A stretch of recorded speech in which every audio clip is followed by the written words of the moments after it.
9 surat izin perumahan yang wajib disiapkan oleh pengembang properti. 1. Izin lingkungan setempat. Surat izin lingkungan memiliki tujuan sosial yang mencakup dalam pengadaan makam, fasum, perawatan lingkungan atas dampak perumahan yang akan dibangun. Kesepakatan dengan warga akan dibicarakan di tingkat warga dengan warga yang ada di lingkungan kawasan yang akan dibangun perumahan yang disetujui oleh perangkat RT, RW, kelurahan, dan kecamatan. Ini salah satu contoh berita acara antara pengembang dengan warga yang disetujui atau diketahui oleh RT, RW, kelurahan, dan kecamatan. Yang kedua, keterangan rencana umum tata ruang. Secara umum, muatan rencana tata ruang meliputi rencana struktur ruang dan rencana pola ruang. Pada prakteknya, surat ini juga berhubungan erat dengan surat lainnya, yaitu rencana tata ruang wilayah RT RW di suatu daerah. Biasanya orang mengenal namanya ITR, informasi tata ruang, yang akan dikeluarkan oleh Dinas Penanaman Modal dan Pelayanan Terpadu Satu Pintu atau Dinas Tata Ruang di kabupaten atau kota. 3. Izin pemanfaatan lahan atau izin pengeringan lahan IPT. Izin pemanfaatan lahan atau disebut juga izin penggunaan pemanfaatan tanah adalah satu jenis surat izin perumahan yang termasuk dalam izin pemanfaatan ruang. Kepemilikan surat izin perumahan ini kelak menjadi dasar diterbitkan izin mendirikan bangunan atau izin usaha. Namun tak perlu khawatir karena izin tata guna lahan ini pasti terbit selama lokasi yang dimaksud sesuai dengan fungsi aturan yang ada. Zonasinya kuning untuk perumahan atau zonasi pekarangan.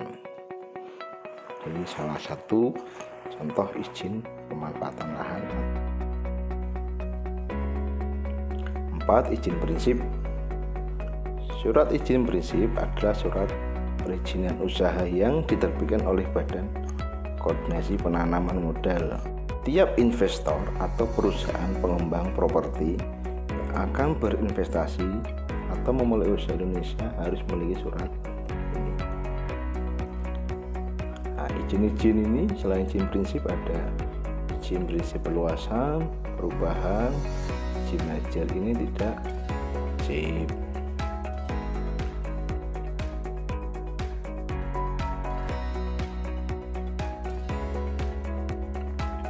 Kemudian izin lokasi.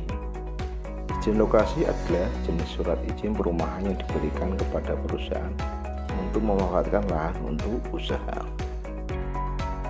Izin lokasi juga berlaku sebagai izin pemindahan serta izin penggunaan tanah di lahan tersebut untuk keperluan usaha serta kegiatan lainnya yang akan dijelaskan sebagai bentuk usaha atau perumahan.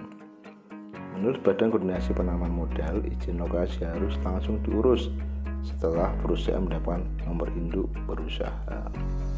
Ini izin lokasi diberikan kepada pemohon atau pemilik lahan yang lahan tadi akan digunakan sebagai perumahan. 6. Izin dari Badan Lingkungan Hidup BLH atau analisa mengenai dampak lingkungan atau AMDAL.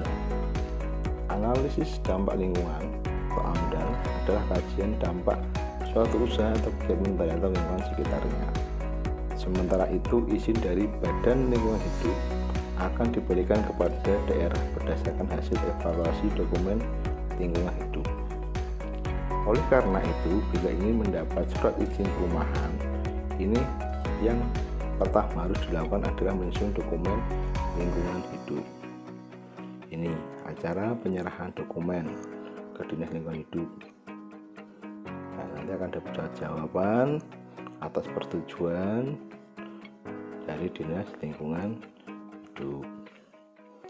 Nah, izin dampak lalu lintas ini tidak harus dilakukan. Beberapa daerah atau kawasan yang bukan di dalam provinsi yang tidak berdampak pada lalu lintas ini tidak mewajibkan ada izin andalalin karena tidak berdampak dari lalu lintas ada di jalan-jalan atau kawasan yang memang ada di pedesaan atau jalur-jalur jalan kecamatan. 8. Pengesahan set plan.